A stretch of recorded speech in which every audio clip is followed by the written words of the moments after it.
para que podamos comenzar esta reunión, este estudio bíblico. Vamos a orar para que el Señor bendiga esta tarde, esta noche. Y le vamos a dar las gracias porque Él nos trajo con bien y porque logramos llegar a su casa bendecidos. Así que oramos al Señor. Dios del cielo, Dios poderoso, Dios incomparable, a ti te damos las gracias por la vida que tú nos das, por el aire que respiramos, por la salud. Gracias, Señor, porque tú eres quien nos da cada día el sol.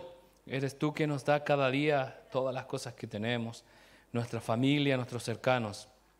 Gracias porque nos has dado tu iglesia, una familia en la fe donde también podemos confiar, donde en ellos también podemos, Señor, animarnos unos a otros.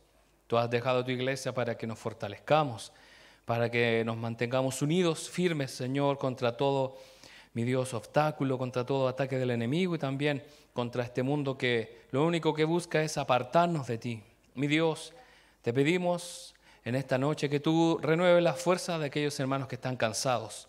Te pedimos, Dios, que aquellos que por motivos de trabajo, por distintas cosas, mi Dios, sus fuerzas han decaído, vengan, Señor, de ti, Señor, la energía venga de ti, mi Dios, un renovar en el espíritu, en la mente, en el corazón, un descanso maravilloso, porque sabemos que aunque nos acostemos, aunque tratemos de dormir, muchas veces no hemos podido descansar debido a los problemas, debido a dificultades, pero podemos confiar en ti, podemos descansar en ti, de que todo está en tus manos, todo está, Señor, mi Dios, en tu control, nada, Señor, se aparta de tu voluntad, y eso, Señor, genera en nosotros paz, de saber de que tú, mi Dios, tienes todo en tus manos y harás lo mejor para nuestras vidas. Mi Dios, quita las ansiedades de nuestra vida, quita, Señor, el estrés, quita, Señor, el oprobio. Muchas veces pasamos dificultades, angustias, pero eres tú el que trae, mi Dios, el gozo, el que cambia el lamento, la amargura en alegría.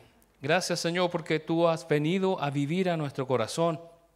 Gracias, Jesús, por revelarte en nuestra vida.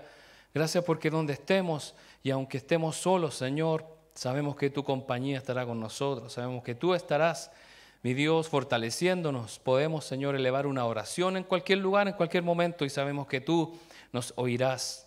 Mi Dios, fortalece a tus hijos. Gracias por los hermanos que han llegado. Gracias porque han hecho viva su fe. Gracias, mi Dios, por también los hermanos que vienen en camino, para que tú los bendigas, los ayudes a llegar bien a tu casa.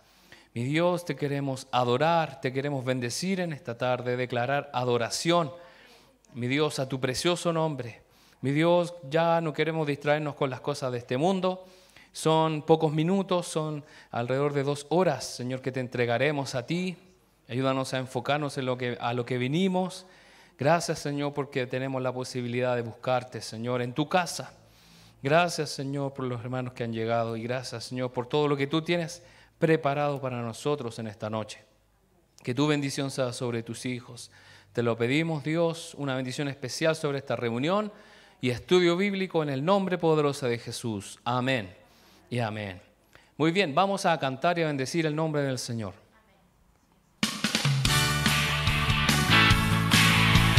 ¿Quiénes quieren venir a su presencia a alabarle?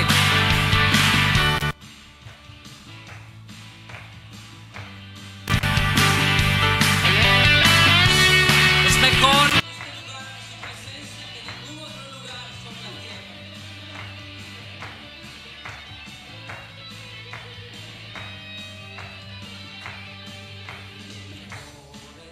Un día en la casa de Dios, 1000 años de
casa del Señor, donde encontramos bendición y de donde venimos también a glorificar al Señor con nuestra obediencia, con nuestro amor. Sigamos cantando al Señor.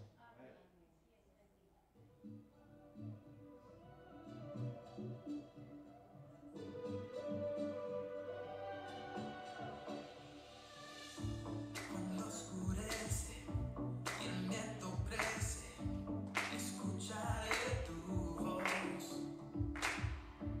Si mi esperanza y fe se acaba, mi fuerza tú serás. Cuando creo que no hay valor en mí, Dios lo encuentro en ti. No me rendiré, pues sé que tú nunca me dejarás, nunca me dejarás. Amor me cautivó, nunca estás lejos. Siento resonando como un eco. Amor me cautivó, nunca estás lejos. Siento resonando como un eco en mi corazón.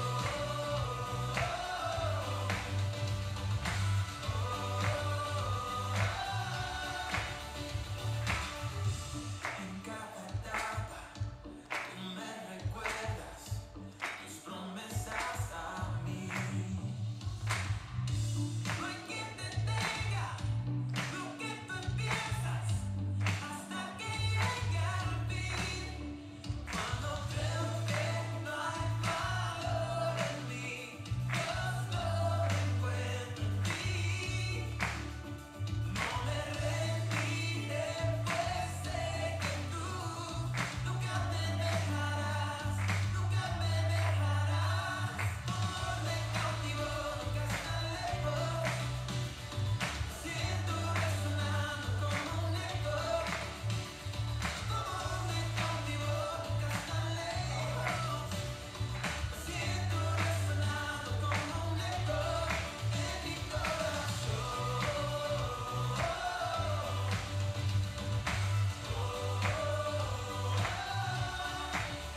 corazón.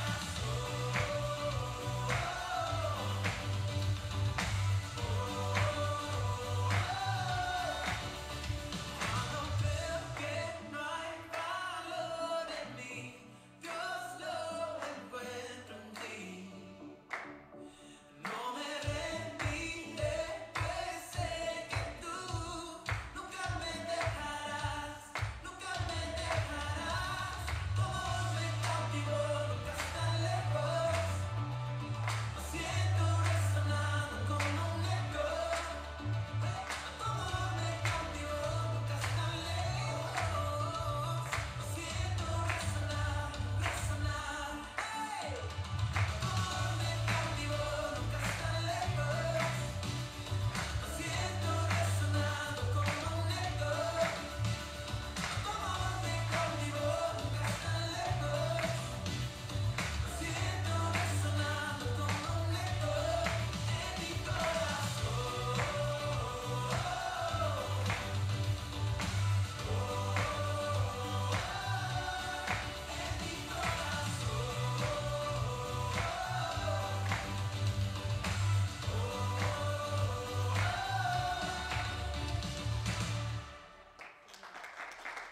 Grande es el amor de nuestro Señor. Les invito, hermano, que pueda tomar asiento.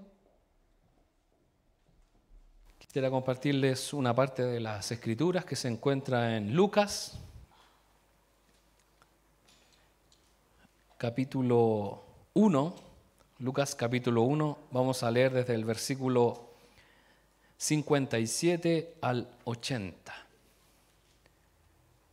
Vamos a ver cómo se dio el nacimiento de Juan el Bautista.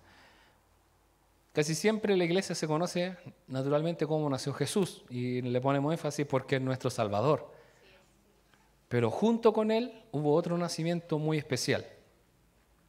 Y vamos a leer el nacimiento de Juan el Bautista. Lucas capítulo 1, versículos 57 al 80. Lo voy a leer en la versión NTV, Nueva Traducción Viviente. Dice: cuando se cumplió el tiempo para que naciera el bebé, Elizabeth dio a luz un hijo varón. Todos sus vecinos y parientes se alegraron al enterarse de que Dios había sido tan misericordioso con ella. Cuando el bebé cumplió 8 días, todos se reunieron para la ceremonia de la circuncisión. Querían ponerle por nombre Zacarías como su padre, pero Elizabeth dijo, no, su nombre es Juan. ¿Cómo?, exclamaron. No hay nadie en tu familia con ese nombre. Entonces le preguntaron por gestos al padre cómo quería que se llamara.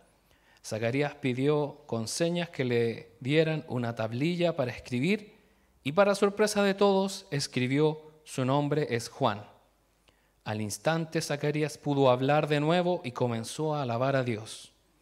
Todo el vecindario se llenó de temor reverente y la noticia de lo que había sucedido corrió por todas las colinas de Judea. Los que la oían meditaban sobre los acontecimientos y se preguntaban, ¿qué llegará a ser este niño? Pues la mano del Señor estaba sobre él de una manera especial. Entonces su padre Zacarías se llenó del Espíritu Santo y dio la siguiente profecía. Alaben al Señor, el Dios de Israel, porque ha visitado y redimido a su pueblo. Nos envió un poderoso Salvador del linaje real de su siervo David, como lo prometió mediante sus santos profetas hace mucho tiempo. Ahora seremos rescatados de nuestros enemigos y de todos los que nos odian. Él ha sido misericordioso con nuestros antepasados al recordar su pacto sagrado, el pacto que prometió mediante un juramento a nuestro antepasado Abraham. Hemos sido rescatados de nuestros enemigos para poder servir a Dios sin temor, en santidad y justicia mientras vivamos. Y tú, mi pequeño hijo, serás llamado profeta del Altísimo, porque prepararás el camino para el Señor. Dirás a su pueblo cómo encontrar la salvación mediante el perdón de sus pecados. Gracias a la tierna misericordia de Dios, desde el cielo, la luz matinal está a punto de brillar entre nosotros, para dar luz a los que están en oscuridad y en sombra de muerte, y para guiarnos al camino de la paz. Juan creció y se fortaleció en espíritu, y vivió en el desierto hasta que comenzó su ministerio público a Israel. Se da cuenta que es muy similar cómo Juan comenzó a crecer, al igual que Jesús, que crecía en gracia, en sabiduría, tanto delante de Dios como de los hombres.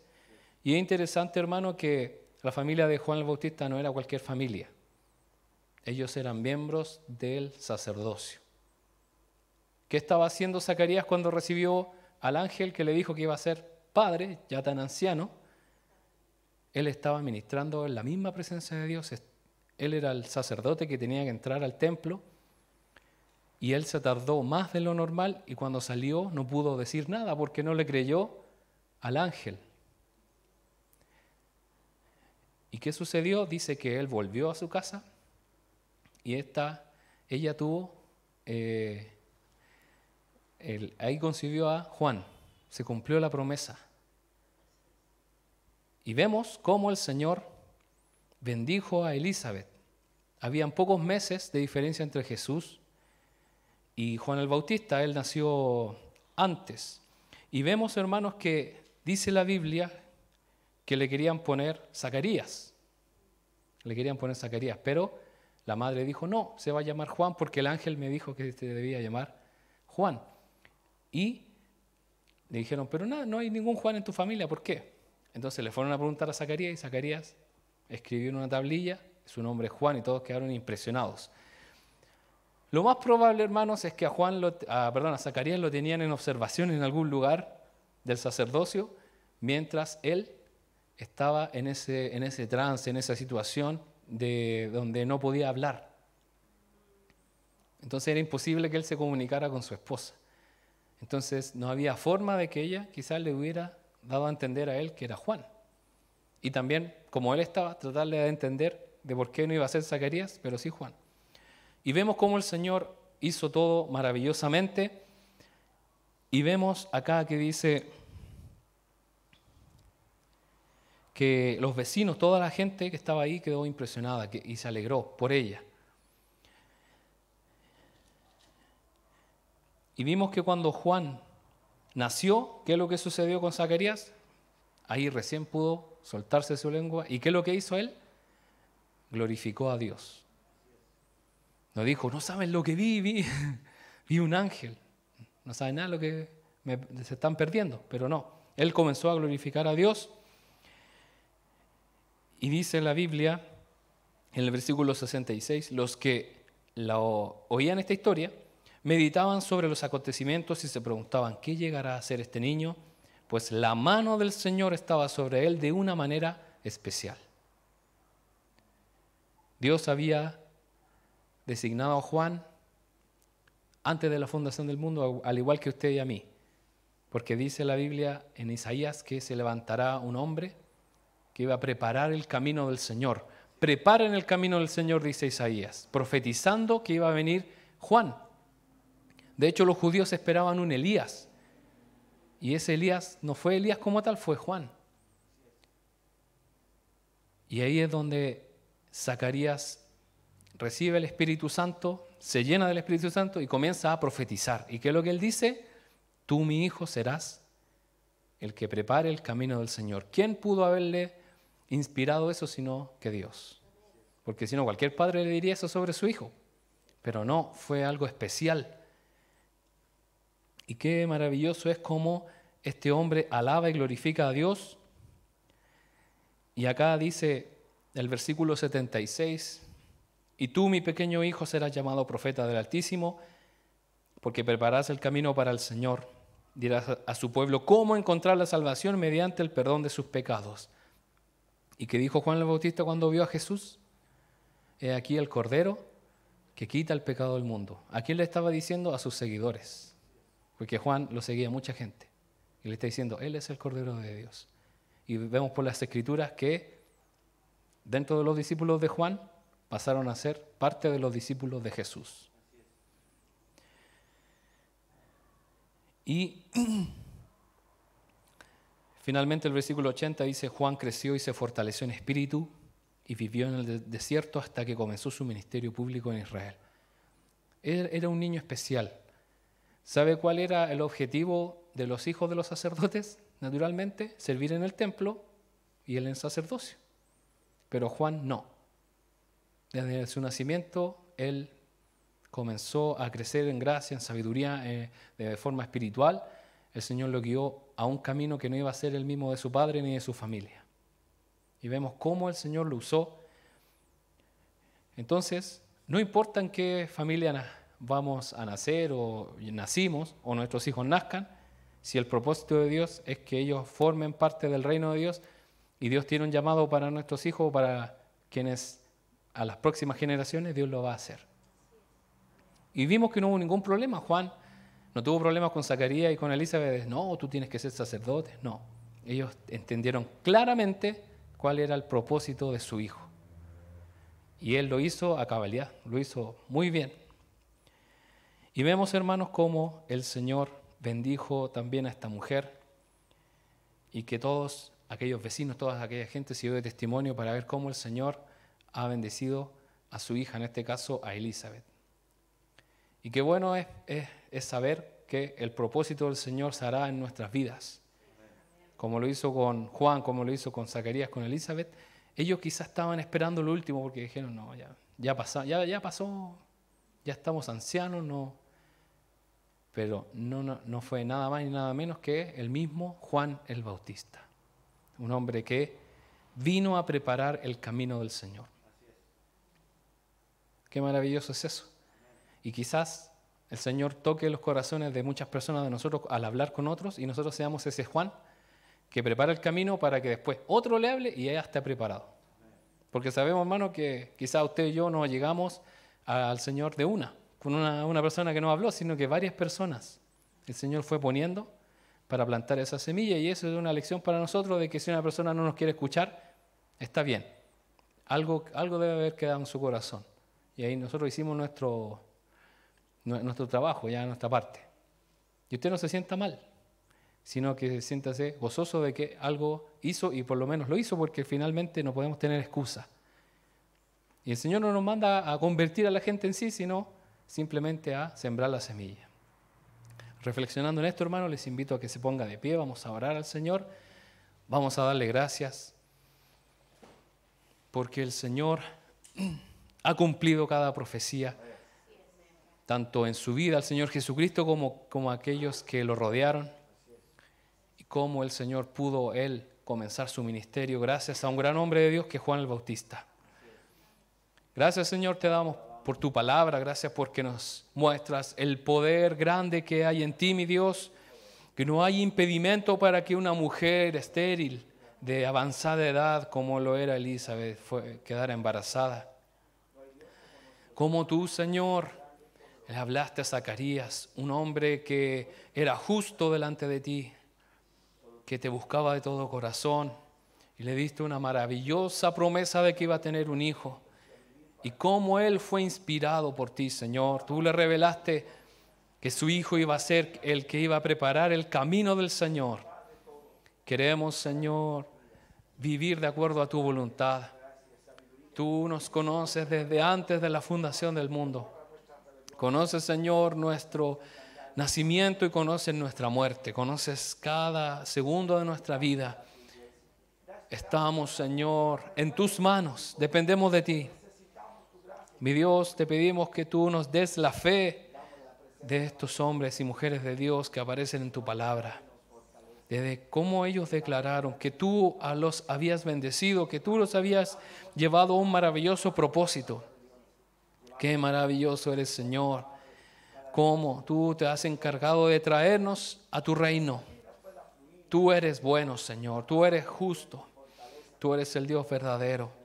Y a ti, mi Dios, te queremos elevar adoración, a ti te queremos elevar alabanza en esta noche. Mi Dios, te bendecimos. Tú eres el Rey. Tú eres el Señor de nuestra vida. Gobierna nuestros corazones, poderoso Dios, y dirígenos a tu voluntad. Grande.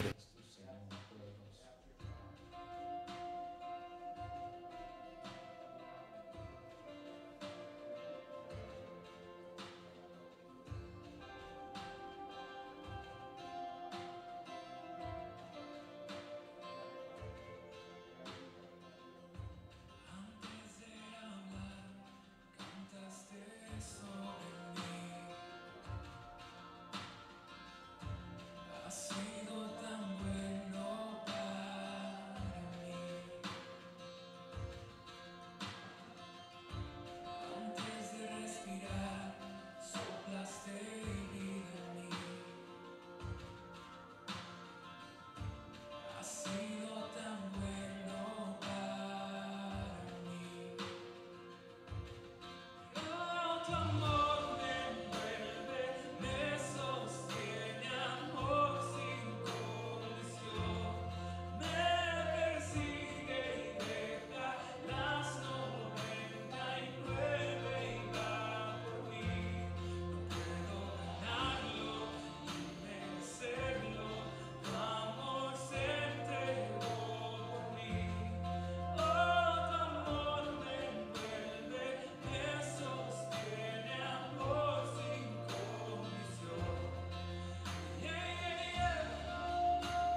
eres el que está con tu pueblo. Tú eres quien nos sostiene, que nos guía. Nadie puede hacerle frente a nuestro Dios. Él es todopoderoso. Él es el Dios, Rey del universo y Creador de todo. Eres bueno, Señor, eres poderoso. Gracias por buscarnos. Gracias porque aunque anduvimos perdidos, dice tu palabra, dejaste, Señor, las 99 y fuiste por nosotros. Gracias, Jesús, porque nos ofreces una relación estrecha contigo, una relación personal. Gracias porque nos amas a cada uno de nosotros y nos buscas. Y nosotros también queremos corresponder a tu búsqueda. Tú eres bueno, Jesús. Mi Dios, bendice en esta noche tu palabra, este estudio bíblico. Trae a nosotros tu gracia y tu bendición para que esta semilla, mi Dios, lleve fruto en nuestra vida. Mi Dios, bendice esta palabra, este estudio, en el nombre de Jesús. Amén y amén. Muy bien, hermano, le invito a que tome asiento.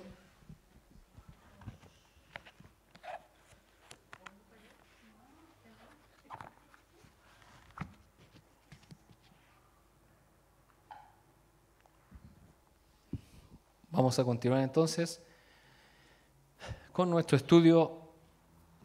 Estamos aprendiendo sobre la ciencia y el arte como amigos de la fe. La semana pasada, o la última vez, no la semana pasada, la última vez que tuvimos hace mucho tiempo atrás, ya que no sé si se acuerda que llovió, hace 2 martes no pudimos reunirnos. Entonces eso hizo que hace mucho tiempo que no seguíamos con este estudio. De hecho, no sabía hasta dónde había quedado.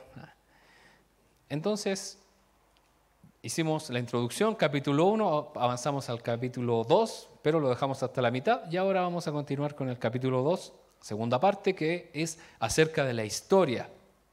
Estamos viendo cómo la historia de la humanidad finalmente es la historia de Dios, porque Él la escribió.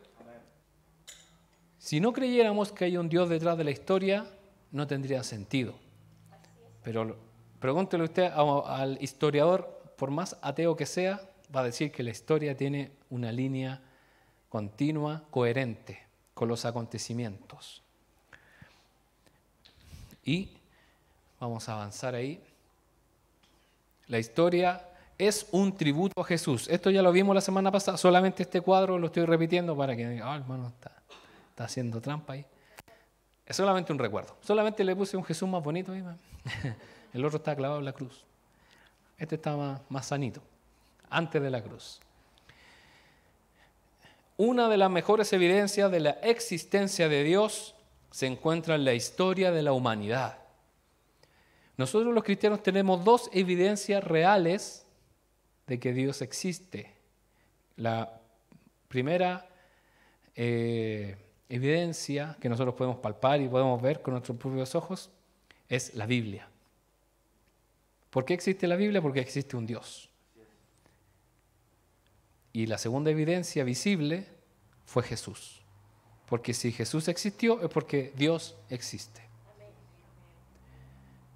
Y hoy la ciencia ya no debate sobre si Jesús existió o no. Prácticamente ya no queda nadie que afirme eso. Y si usted se pilla por ahí con algún ateo o una persona o un video por ahí de que Jesús no existió, hasta los mismos ateos dicen que eso no es correcto. O sea, no está bien. Bueno, y también pasa con los cristianos. No sé si usted se ha pillado con cristianos que dicen mentiras acerca de lo que dice la Biblia y usted tiene que estar corrigiéndolo y decir, no, eso no dice la Biblia. Entonces, es un hecho de que Jesús existió. La historia habla de Dios porque Dios ha hablado a través de la historia. La historia está dividida entre antes de Cristo y después de Cristo, porque Jesús marcó la historia de la humanidad. La historia comienza con Dios y para los que creemos en la autoridad de la Biblia, culminará también con Él. Incluso la gente que no cree en Dios dice que esta tierra se va a destruir sola por nuestro propio actuar. En algún momento se va a acabar el petróleo, en algún momento se va a acabar el alimento, en algún momento se va a acabar el agua. ¿Y qué va a pasar? Pero hay gente que cree saber más que Dios y tiene mucho dinero y están planificando destruir a la población para ellos quedarse o sus familias para que alcance para todos. Y unos más visionarios ya están encontrando otros planetas tierras por ahí para irse. Obviamente usted y yo o la generalidad de la gente no va a estar allá. Van a estar algunos. Como el actual dueño de Twitter. Él ya tiene sus pasajes. No sé si existirá va a vivir tanto tiempo, pero Dios comenzó la humanidad, comenzó la tierra y Él la va a terminar. Él dijo que iban a pasar ciertas cosas, lo estuvimos viendo. No sé si se acuerdan en el estudio de Daniel, cómo los tiempos finales están declarados en la Biblia y está pasando eso. Y en el Apocalipsis y está pasando eso. Y yo le había comentado, hermano, que hay gente atea que dice, ya estamos prontos a creer en lo que dice la Biblia porque justamente es lo que dice y está pasando. Bueno, cada cual llega al Señor como de alguna forma distinta. Entonces la historia comienza con Dios y para los que creemos en la autoridad de la Biblia culminará con Él. El mismo Dios dice, yo soy el alfa y el omega, eso sale en Apocalipsis, yo soy la primera letra del alfabeto y la última. La primera y la última, ¿cierto?, letra del alfabeto griego. Antes de todo lo creado no existía el tiempo y el espacio. El Señor está fuera del tiempo y el espacio, por eso Él puede ir para adelante, ir para atrás, saber todas las cosas, nosotros no. Vamos ahí a avanzar. Vamos a ver un hombre muy importante en cuanto a la historia de la humanidad y que justamente es creyente. Yo les había comentado, hermanos, que Dios permitió que gente no creyente influenciara positivamente la historia de la humanidad. ¿Se acuerdan de los descendientes de Caín? Ellos forjaron herramientas, forjaron instrumentos musicales y gracias a ellos nosotros podemos tener esas cosas hoy en día más sofisticadas. Y no porque fueran hijos de Caín Dios lo iba a dejar botado. Entonces puede ser que el Señor tome una persona que no crea en Dios y sea un artista y crea algo maravilloso. Como lo que nosotros también usamos diariamente, la tecnología. Usted puede usar un aparato celular, pero usted no se preguntará si el que lo hizo es cristiano o no. Simplemente usted lo utiliza. Lo mismo que el transporte público, el metro, los vagones, todo eso, la tecnología. No sé si usted se ha subido a las nuevas líneas del metro, es muy agradable. Incluso se han esforzado hasta en bajar el ruido. No sé si se da cuenta que es muy poco el ruido que genera ese metro dentro. Mientras que acá en la línea 2 es ensordecedor. Los que viajan en la línea 4 tienen un poco más de libertad porque se escapa hacia el aire o no sé, hacia afuera, pero se da cuenta que hasta en eso Dios le ha dado sabiduría al hombre y esos hombres pueden no necesariamente ser hijos de Dios, pero están haciendo algo en favor de la humanidad. Y justamente Aurelius Ambrosius fue un obispo de Milán. Él estudió literatura, leyes y retórica. Fue nombrado gobernador de 2 provincias importantes de Italia. Luego fue llamado a ser obispo. En esos tiempos era un cargo importante en la ciudad. Hoy lo llamaríamos un gran líder influyente en la sociedad. No, el obispo que conocemos hoy, en este caso la iglesia católica que está ¿cierto? en un monasterio o está en una capilla, en una parroquia, o el obispo evangélico en este caso, que supervisa a los demás y solamente tiene que ver con lo que pasa dentro de la iglesia, en esa época no. Era algo importante para toda la gente de aquellas ciudades y era lo más parecido a una persona que era un líder influyente, una persona reconocida, a quien seguramente si hubiese vivido acá, le hubiesen dado las llaves de la ciudad o de la comuna. Se da cuenta que Ambrosio se destacó no por una labor eclesiástica, sino por la literatura, las leyes y la retórica. Entonces, ¿sabe lo que es la retórica? Es hablar en público de manera vehemente, es un orador. Siendo obispo, contribuyó históricamente al mundo de la música. Innovó de manera genuina en el estilo conocido como el canto ambrosiano. Ya, no tiene nada que ver con Ambrosoli. El canto ambrosiano es muy parecido al canto gregoriano. ¿Usted conoce el canto gregoriano? Es así, es bien marcado. Bueno, aquí tenemos una muestra, le voy a pedir a Marcos si puede poner un poquito de un canto ambrosiano. ¿Él va a cantar? No. Él ensayó toda la tarde, así que póngale play.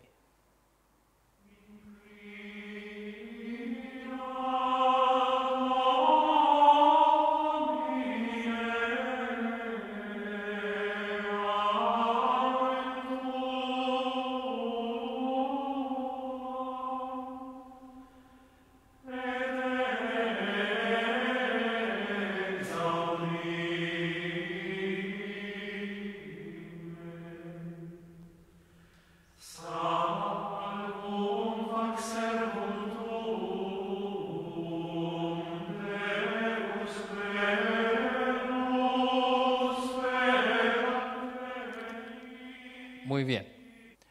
Uno, si lo escucha a la rápida, uno dice, deben ser unos católicos cantando por ahí. Si usted se fija, este canto es más suave que el canto gregoriano. El canto gregoriano es un poquito más energético o podríamos decir un poquito más tosco en cuanto a los movimientos. Este es más suave. Y de hecho es un estilo de canto. Las personas que estudien música van a saber que el canto ambrosiano es distinto al canto gregoriano. Y justamente esos hombres están alabando a Dios.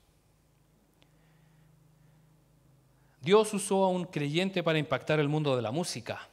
Ambrosio quiso apartarse de la influencia romana en la música, ya que evocaba a lo pagano. Usted sabe que la Iglesia Católica Romana se fusionó con prácticas del paganismo. Por eso ellos adoran ídolos, tienen el tema de los santos, el purgatorio y muchas cosas que no son bíblicas, no son de acuerdo a la palabra de Dios. Y justamente este hombre, Dios le dio sabiduría para decir, haz música que sea solamente de acuerdo a mi palabra y no con esas cosas paganas que le metieron los otros.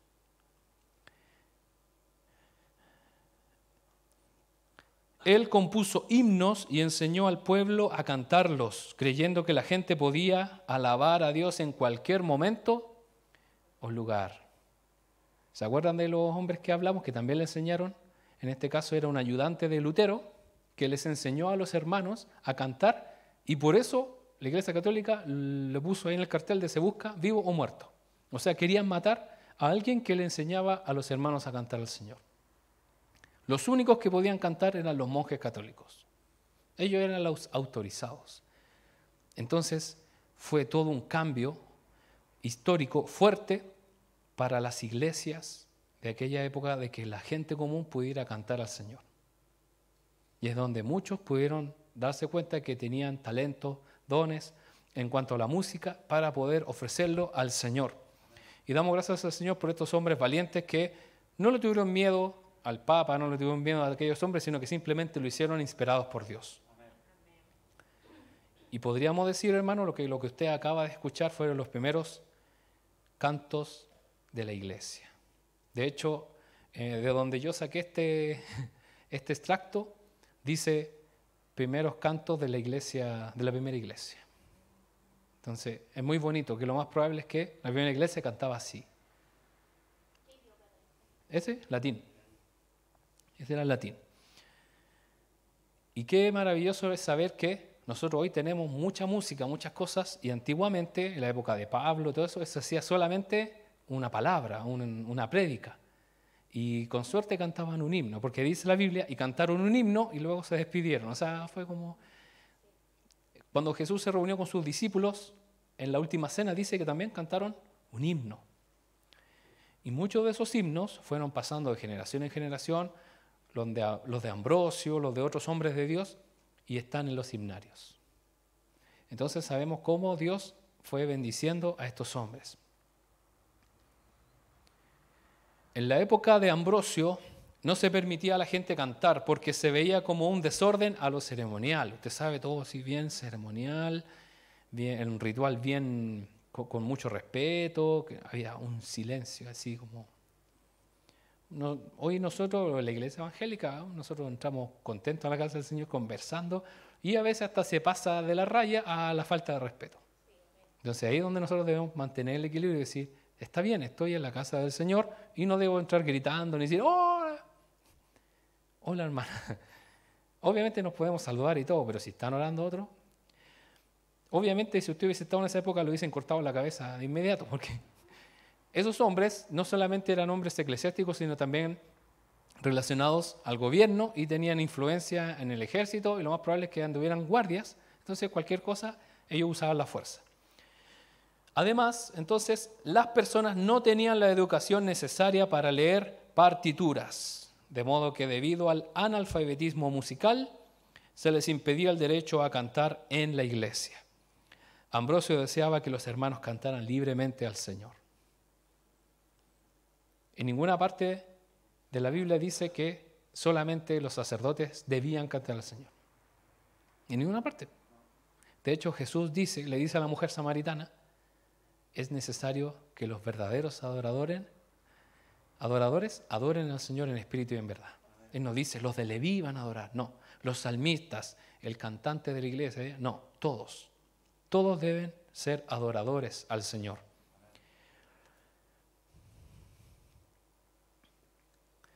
El arte impulsado por la iglesia. Durante siglos, cuando alguien pensaba en arte, la imagen de la iglesia venía en mente. Quien propició el arte, principalmente en los siglos pasados, fue nada más y nada menos que la misma iglesia, ya que era ahí donde se enseñaba y patrocinaba, donde se adoraba con arte. Fue la iglesia la que comisionó la escultura de David en Florencia. Ahí está la escultura de este David de Miguel Ángel, ¿usted la conoce? ¿La ha visto directamente? Difícil porque hay que viajar allá.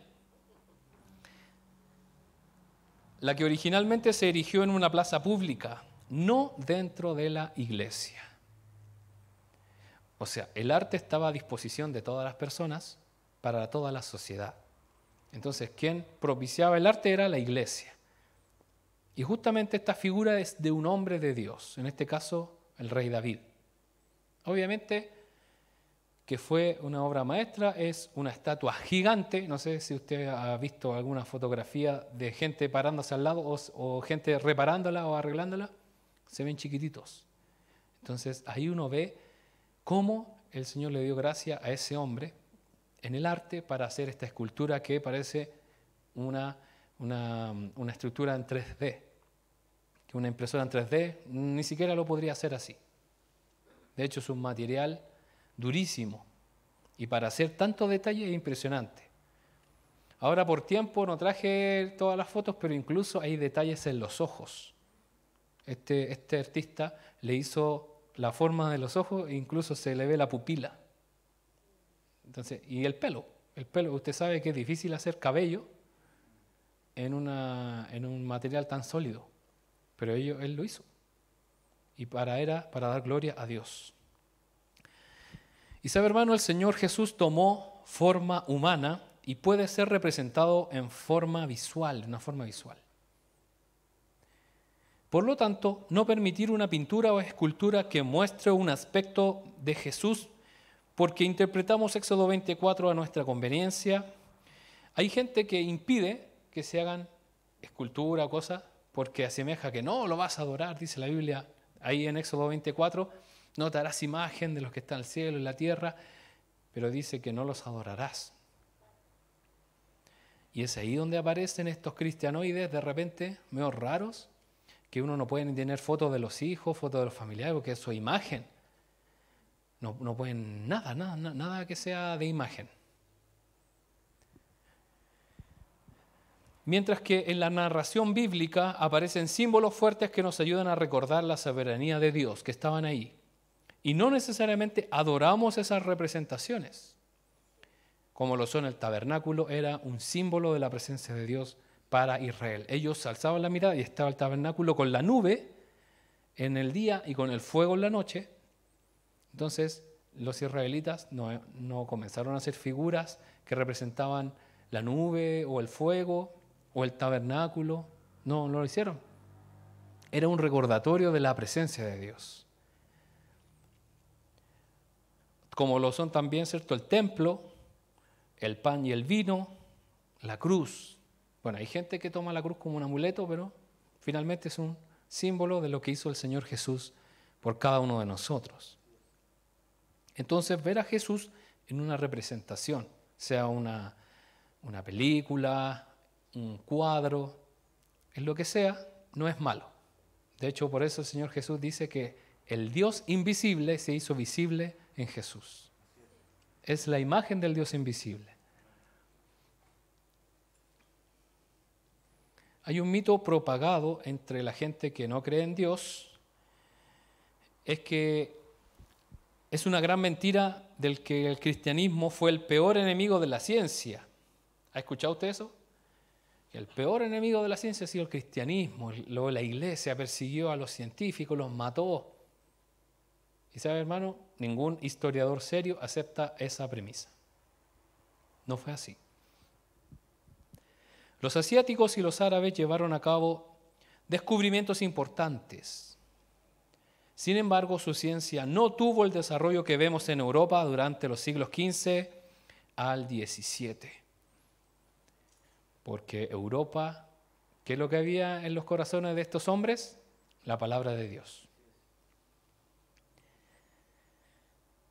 Esto se debe a que perdieron el interés a continuar investigando.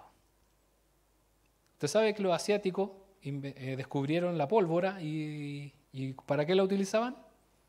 Para la guerra. Pero hasta ahí no más llegaban.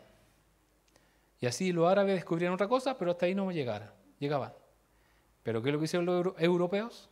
Iban más allá, saquémosle provecho a esto y esto. Y empezaban a avanzar, hasta que vino la revolución científica. Esto se debe a que estos hombres perdieron el interés. Mientras que el cristianismo consideraba a la naturaleza como un objeto imperativo de investigación. Era un mandato divino de mayordomía. O sea, ¿qué es lo que dice la palabra? Que Dios le dio autoridad al hombre para ser mayordomo, administrador de la tierra. ¿Y cómo lo vamos a hacer si no lo conocemos? Si usted quiere administrar algo, sea lo que sea, usted lo debe conocer. Saber qué es lo que hay y qué es lo que no hay. ¿Qué es parte de eso o no? Entonces, ¿ellos qué es lo que hicieron? Tenemos el llamado de conocer nuestra tierra, conocer este planeta, sus elementos y ver cómo podemos sacarle el mayor provecho. Las religiones asiáticas y árabes se evocaron a lo netamente espiritual, abandonando el estudio de la naturaleza creada por Dios, y no sea que la iglesia tome esa misma dirección. No, nosotros aquí encerrados, buscando a Dios en el sentido de orar y no hagamos nada más. Pero ¿qué pasa si el Señor toca a una persona para hacer un invento que pueda bendecir a otros? Que pueda hacer un aparato tecnológico, sea lo que sea, pero para bendecir a todos. El Señor lo puede hacer. Pero ¿qué pasa si hay gente que le dice, no, tu llamado es a orar, es hacer esto solamente? Obviamente que es importante orar, es importante buscar al Señor, que nuestro espíritu crezca, pero no debemos dejar de lado que todavía estamos en esta tierra. Y lamentablemente muchas iglesias o pastores consideraron mal esto y comenzaron a llamar todo lo que fuera ciencia o educación, ya sea superior, como algo negativo, como algo malo. Y finalmente comenzaron a prohibir algunas cosas.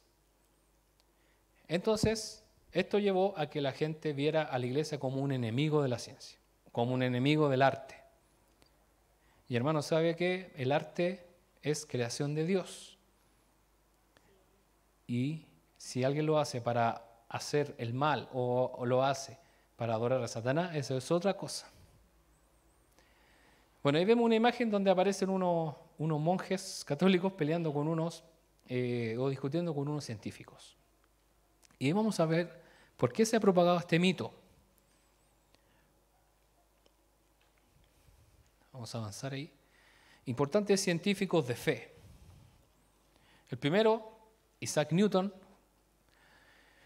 fue un científico con una fe profunda en Dios que cambió la historia de la humanidad. Él escribió los principios matemáticos de la filosofía natural, uno de los libros reconocidos más influyentes de la historia de la humanidad. Ni siquiera el origen de las especies de Darwin se le acerca. Y este era un científico creyente. Otros científicos como Nicolás Copérnico, Johannes Kepler, Galileo Galilei y John Locke fueron dirigidos no solo por su curiosidad científica, sino también por su profunda fe en Dios. Hay gente que dice, bueno, ellos no eran creyentes, eran teístas, creían en un Dios, pero finalmente eran creyentes en Dios. Creían en Dios, no eran ateos. Ellos junto a otros sacudieron las estructuras científicas, políticas y religiosas de sus tiempos. Ellos llegaron a la conclusión de que las leyes del universo estaban allí a fin de ser descubiertas y no para leerlas en la Biblia. ¿Qué quiere decir? Ellos al conocer la Biblia, no están acá. Acá en la Biblia no aparece porque es cómo funciona el universo. Tenemos que descubrirlo en el universo. Y esa tarea es de nosotros. Sería genial que Dios hubiese escrito todo y con esto, ¿cierto?, aprendemos astronomía, filosofía. Sería genial. Pero sabe, hermano, el objetivo de la palabra de Dios no era ese. No es contar la historia. El objetivo de la palabra de Dios es mostrarnos a Cristo Jesús. Es el centro de la palabra. Por eso el Señor omite muchas cosas. Por eso la gente dice, pero en la Biblia falta esto otro. Obvio, porque ese no es el objetivo. Pero estos hombres entendieron que debían descubrir y buscar en la naturaleza, en la creación, lo que ellos querían saber.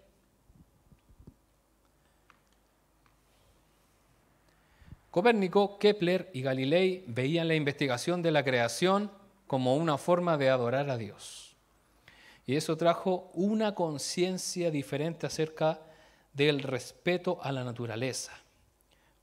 Nosotros como cristianos deberíamos ser los más fervientes defensores de la naturaleza, porque es creación de Dios. Si usted ve a un animal en un bosque sufriendo debido a la contaminación, a que pasó un camión, a que están deforestando, nosotros deberíamos ser los primeros en negarnos a que ocurra eso. ¿Usted ha visto los mares contaminados? Es terrible ver esos animales, las tortugas atrapadas entre el plástico, y a uno le duele porque es la creación del Señor. Y uno ve la avaricia del hombre. Y ellos dijeron, la creación de Dios se debe proteger, debemos tenerle respeto. De hecho, la Biblia dice que a la bestia que tú tengas, sea un burro, un buey, le debes dar descanso. No debes actuar de forma tirana con él, dice la Biblia.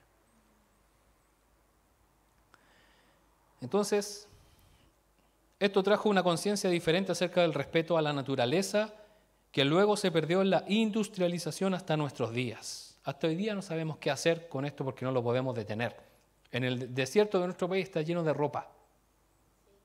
Es un basurero. Y hermano, ahí nos damos cuenta de que nosotros también somos parte del problema. Copérnico no quería ir en contra de las autoridades eclesiásticas, Galileo tampoco. Sin embargo, ¿qué podían hacer? Sus investigaciones revelaban, sin lugar a dudas, que las autoridades de la iglesia estaban equivocadas en cuanto a quién giraba alrededor de quién. La iglesia decía que todo giraba alrededor de la tierra. El hombre, nosotros somos el centro del universo. Y hay gente que todavía cree eso. Se cree en el centro del universo. Todo gira en torno a ellos. Ellos son el protagonista de la película y todos los demás somos extras. ¿Se ha dado cuenta que hay gente? ¿Y esto por qué no está listo? Porque tú también tienes que ayudar a hacerlo. ¿Cierto? Ayuda también. Bueno, me pasó que muchas veces en eventos de jóvenes, yo estaba obviamente trabajando, organizando, y llegaban jóvenes a decir, Dan, ¿sabe qué? Me avisaron que allá estaba sucio. Yo le decía, ya pues anda a limpiar. Ah, ya. Y iban a decir, ¿qué te cuesta limpiar al tiro? O sea, espera a decirme a mí. Entonces ahí había que hacer un trabajo previo, decir, si ustedes ven algo, límpielo, o si ven a una persona preguntando, hagan esto, cosa que no es obvia para los jóvenes. Entonces, al descubrir otros planetas, se requería contestar preguntas como si el Papa era solo Papa de la Tierra o también de esos planetas. Porque en esa época el Papa tenía dominio sobre el planeta Tierra. Él mandaba. Entonces, si estos científicos descubrían otro planeta, decían, ¿tendrá potestad el Papa imperio allá? Entonces, eso generaba duda y decían, mejor que este no diga que hay otros planetas porque si no nos va a generar un problema. ¿Qué vamos a hacer? Va a haber un problema. Y sabe, hermano, esto pasa también a nivel de la iglesia. Pastores que se encuentran con jóvenes haciendo cosas que antes no hacían los de otra época y ahora decir, ¿qué hacemos? Simplemente buscar sabiduría a Dios y también, obviamente, pedirle al Señor que le dé gracia para saber qué hacer. De verdad trastornaron el mundo conocido hasta ese entonces. Ellos investigaban algo y luego lo daban a conocer y a estos hombres obviamente se les caían ciertas creencias. Y si usted se da cuenta, muchas de esas cosas no están basadas en las Escrituras. Eran creencias de hombre. El problema no era que estos descubrimientos fueran contra la Biblia, sino que eran contrarios a la autoridad de la iglesia en esa época. Las autoridades de la Iglesia Católica persiguieron a todos aquellos que se atrevieran a contradecir sus enseñanzas sobre la naturaleza y la creación. No podemos negar que persiguieron a muchos científicos por esa razón. Entonces, en esa parte sí es verdad. Pero podríamos decir que nosotros no teníamos la culpa porque no estábamos ahí. Y aparte de esos hombres, no solamente persiguieron a científicos ateos, sino a científicos creyentes, a todos. Incluso no científicos. Todo aquel que contradijera lo que decía la Iglesia Católica, la Santa Iglesia Católica, era un hereje y debía ser asesinado. Y eso lo vimos después en la Inquisición. Qué terribles fueron esos tiempos para los hijos de Dios que veían la palabra de Dios como la base de la enseñanza bíblica. Esa iglesia sí persiguió. Entonces ellos dijeron, todo no gira alrededor de nosotros. Es el sol. Y nosotros somos parte. Y cambiar eso fue impresionante en esa época. La ciencia cambia, la fe no. Nuestra fe no cambia, siempre ha sido igual. Está basada en las Escrituras. ¿Acaso alguien ha podido modificar algo en la Biblia para que coincida con los conocimientos científicos? Y hermano, hasta el día de hoy no hay ningún descubrimiento científico que niegue la Biblia. Todo lo contrario, lo fortalece. Si no, no estaríamos acá. Debido a que toda la evidencia ya ha sido presentada en la persona de Jesucristo, hermano, hay una evidencia histórica, arqueológica tremenda de la Biblia, más aún evidencia sobre la persona de Jesús. No hay opiniones en la fe, sino convicciones.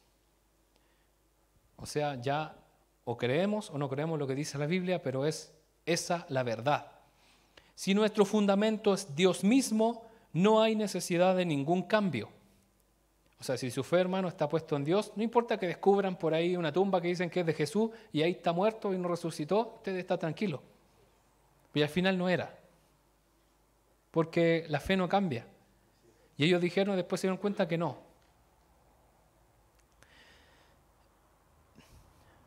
Pero si en nuestra fe hay tradiciones humanas u opiniones personales, seguro que llegará el día en que tendremos que cambiar de opinión porque la evidencia así lo demandará. Estaba leyendo que la autoridad eclesiástica de esa época, de los siglos XV, XVI y XVII, que era de la Iglesia Católica, tenían su fe o sus evidencias puestas en lo que dijo Aristóteles.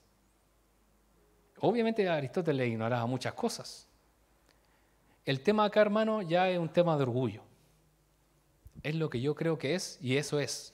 Y le están mostrando que no es así. Entonces ahí es una enseñanza para todos nosotros. Que va pasando el tiempo, nos vamos poniendo mayores y llegan nuevos conocimientos y no debemos tenerle miedo a esas cosas, sino saber que todo está bajo el control de Dios, que las cosas que Dios permite que se revelen a la ciencia, al ser humano, es es porque Él así le ha placido que sea. Y hermano, no le tenga miedo a aquellos evangelios que aparecen por ahí escritos de no sé quién, que pueden negar lo que Jesús hizo. Finalmente, al hacer estudios acuciosos a esos documentos, se dan cuenta que son falsos. Los mismos científicos. No tienen la misma seriedad que tienen los que aparecen en la Biblia. Y yo le he dicho, hermano, que las nuevas versiones de la Biblia, no le tengan miedo a las nuevas versiones, sobre todo si son hechas por eruditos cristianos, obviamente van a quitarle ciertas cosas. Hoy no, porque en mi Santa Reina Valera, que yo adoro, le quitaron esta frase, entonces esa es del diablo. Y resulta que los papiros más antiguos que ahora encontraron no aparece. Entonces, ¿qué es más fidedigno? ¿Lo que le pusieron después o lo que estaba antes escrito? Obviamente lo que se escribió primero es más fidedigno a lo que ocurrió. Después quizás muchos otros le empezaron a agregar cositas.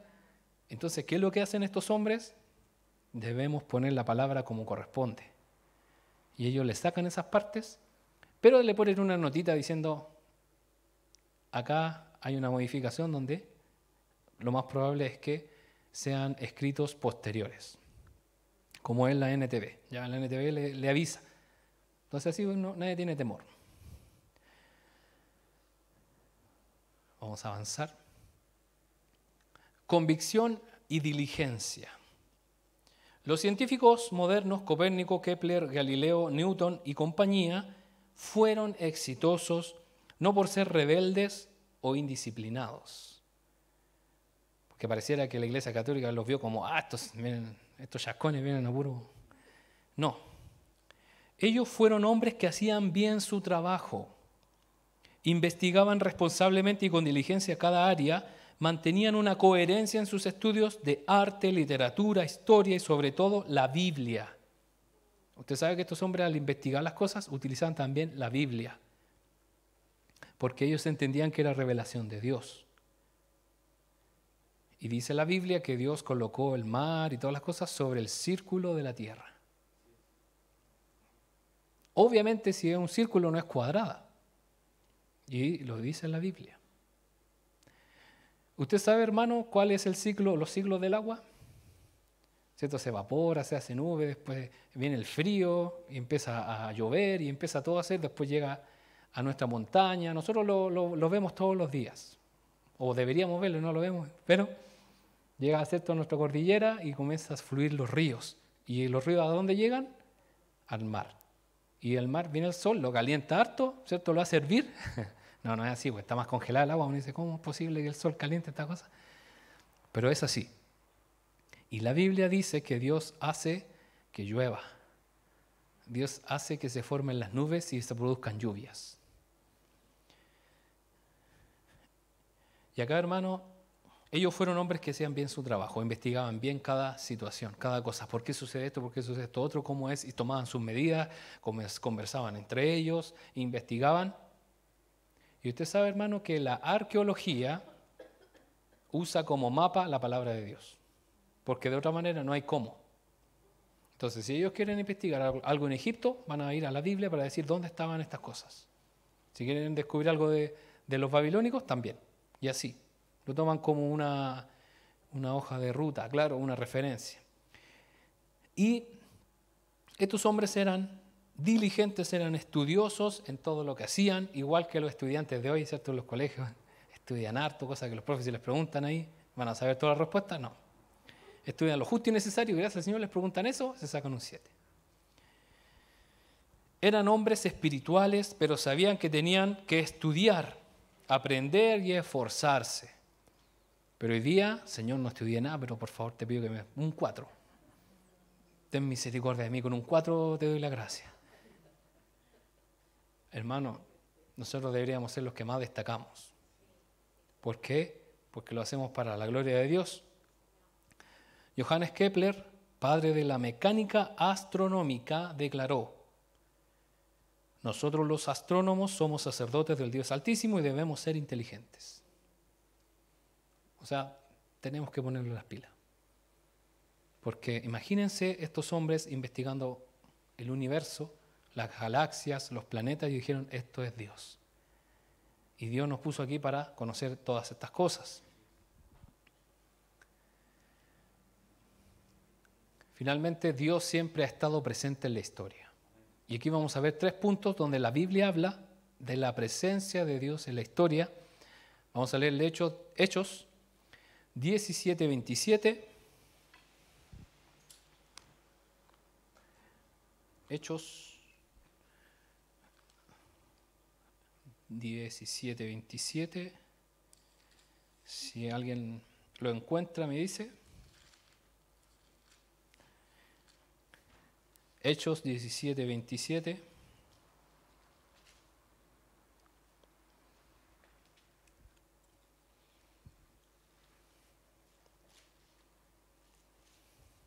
Hermana Cristina, ¿lo tiene? Ya. Su propósito era que las naciones buscaran a Dios y quizá acercándose a tientas lo encontraran, aunque Él no está lejos de ninguno de nosotros. ¿Cuál es el propósito de Dios? De que todas las personas lo encuentren. Sea que lean la Biblia o no la lean nunca, y al investigar la creación de Dios, la naturaleza, se dan cuenta que hay un diseño inteligente. Pablo predica a los griegos. Pablo aquí le está predicando a los atenienses. ¿Usted cree que los griegos eran gente así que no sabía nada?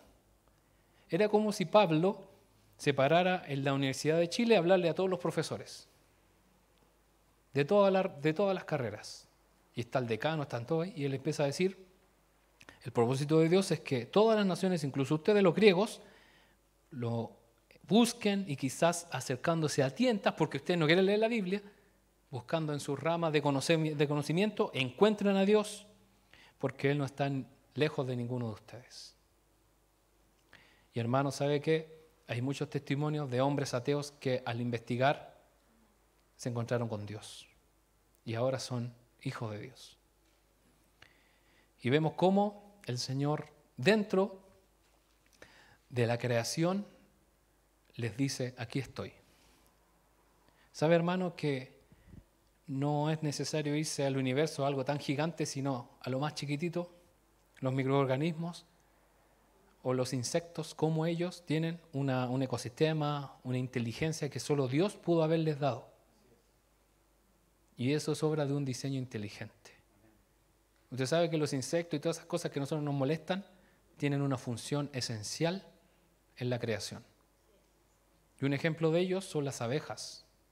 Y que Albert Einstein dijo que si las abejas se mueren, nosotros estamos sonados. Ya, literalmente nos vamos a morir. Solamente un bichito. Y nosotros somos buenos para echarle raid. Nos molestan cuando vamos al campo, nos dejan a todos picados. Pero hasta lo más pequeño, hermanos, vemos la creación de Dios, un diseño inteligente. Dios amó a todo el mundo, a todas las personas, sea que sean de una aldea, sea que sean de una tribu que adora a Dios o adora a otros dioses. Nuestras tribus prehispánicas, en este caso, los mapuches, los aymara, todos, Dios los amó a todos. Y de alguna manera ellos pudieron entender de que había un Dios. Vamos a leer 1 Corintios 13:12. 1 Corintios 13:12. Si alguien lo tiene, lo puede leer, por favor. Sí. Ahora vemos por espejo oscuramente, mas entonces veremos cara a cara. Ahora conozco en parte, pero entonces conoceré como fui conocido. Muy bien. El centro de la historia se revelará tal como es, tal cual es en algún momento. Toda la creación, toda la historia cuenta que hay una persona que se va a revelar. Y en este caso es Jesús. Ya se reveló en forma humana, pero dice la Biblia que lo conocemos parcialmente, como de manera borrosa.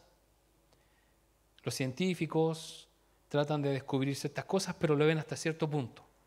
Han avanzado de pequeños pasos, pero finalmente va a llegar un momento en que todo va a ser perfecto porque se va a revelar el autor de la vida, el autor de la creación, que va a ser el Señor, y ahí lo vamos a ver cara a cara. Y van a encajar todas las cosas. Finalmente, Salmo 78, 1 al 7. Este es un poquito más largo, lo voy a leer yo. Salmo 78, 1 al 7, dice así la versión NTV. Salmo 78 dice que es un salmo de Asaf.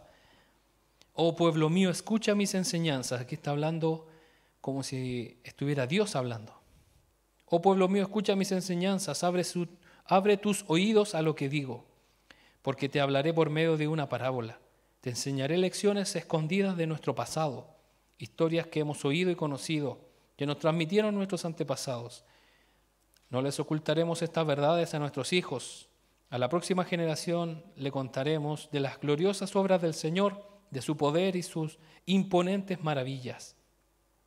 Pues emitió sus leyes a Jacob, entregó sus enseñanzas a Israel, le ordenó a nuestros antepasados que se las enseñaran a sus hijos, para que la siguiente generación las conociera, incluso los niños que aún no habían nacido, y ellos a su vez las enseñarán a sus propios hijos, de modo que cada generación volviera a poner su esperanza en Dios y no olvidara sus gloriosos milagros, sino que obedeciera sus mandamientos. De alguna u otra manera, hermanos, Dios ha estado presente con su mano poderosa en la historia de la humanidad. O sea, en la antigüedad, ¿se acuerda? En Babilonia no había nadie que conociera a Dios, pero sí el Señor se encargó de poner a un joven Daniel, que le dijera a ese rey, hay un Dios que tú no adoras y que te dirá los sueños que tienes y te dirá lo que va a pasar contigo y con toda la humanidad. Dios en estos siglos 15 en adelante puso a estos hombres, a Isaac Newton, Johannes Kepler, los que hemos nombrado, con un corazón para Él, para beneficio no propio, ni siquiera un beneficio para la iglesia, era un beneficio para la humanidad, para todos.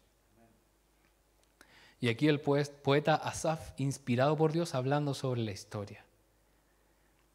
Que generación tras generación, sea lo que se descubriere, sea lo que se encontrare, ¿qué va a suceder?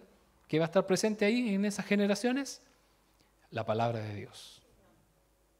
Puede ser que en 100 o 200 años más nosotros ya no estemos y puede que Dios permita que se alarguen los tiempos hasta esa época y ahí habrán hijos de Dios que pueden ser por ahí unos tataranietos de nosotros y puede ser que sean hombres y mujeres que adoren a Dios en la ciencia, en el arte. Algún premio Nobel de física, no lo sabemos. Y que adoran a Dios con lo que Él ha puesto en sus vidas. Busquemos al Señor con diligencia, con convicción, como lo hicieron estos hombres. No seamos quizás dejados en las cosas del Señor, sino que tomemos el peso de lo que realmente es, tanto para la iglesia como para quienes nos rodean. Les invito, hermano, a que pueda cerrar sus ojos y oremos al Señor. Bendito Dios, gracias te damos, porque hemos visto cómo tú estás presente en la historia de la humanidad. Hemos visto cómo tú, mi Dios, has hablado desde el principio. Conoces nuestra vida y nuestro corazón y también has puesto ciencia, arte, para que sea desarrollada, no entre cuatro paredes, sino para que realmente pueda salir al mundo a las personas que lo necesitan, a todos. Hemos visto cómo en otras lecciones tus hijos levantaron los primeros hospitales con la fuerte convicción de que amaban a sus prójimos, que deseaban el bien para los que los rodeaban. Que así también se cumpla en nosotros. Mi Dios, ayúdanos a vivir de acuerdo a tu voluntad, a tu palabra. Gracias porque hasta el día de hoy siguen firmes tus hijos en la fe, que no importa los descubrimientos o los avances tecnológicos, seguimos confiando en ti. Aún a pesar de todo se levanta una generación de hombres, mujeres, de jóvenes, de niños que te adoran, que te alaban. Y aún a pesar de todas las cosas que surgen, aquellos movimientos que son contra Dios, a pesar de todo hay personas que te necesitan y pueden encontrar la esperanza en ti, mi Dios. Que tu bendición sea sobre tu iglesia para que sigamos siendo luz en medio de las tinieblas. Te lo pedimos, Dios, en el nombre de Jesús. Amén. Amén. Muy bien, hermano, vamos a recoger nuestra ofrenda y vamos a cantar al Señor. Voy a pedir a mi hermana si puede ayudarnos.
Cristo, tú diste lo que nadie pudo dar, no importa más.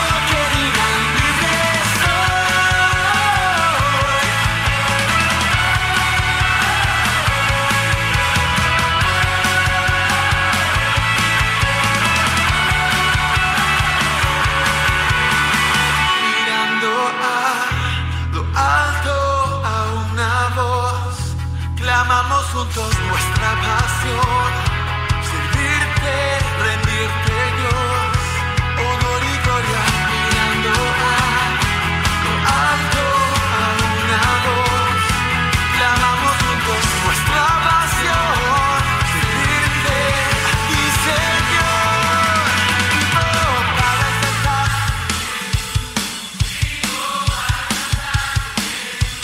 Cristo.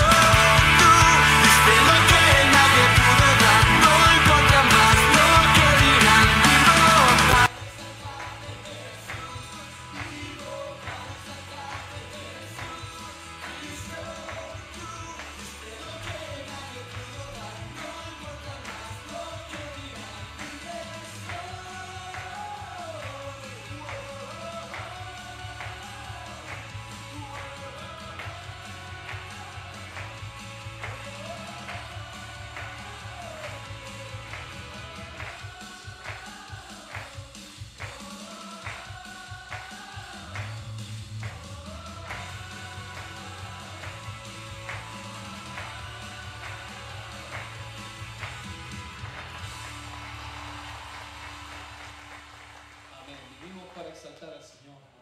Oremos para despedirnos. Señor, te damos las gracias por esta tarde. Gracias porque tú eres bueno con nosotros. Nos has tenido en bendición.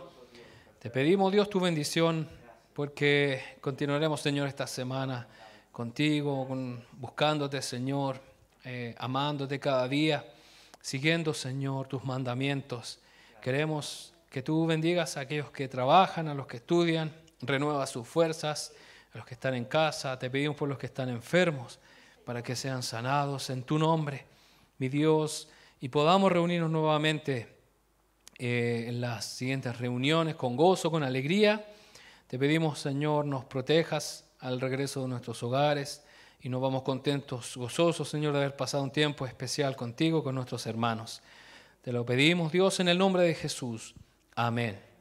Amén. Hermanos, que el Señor les bendiga.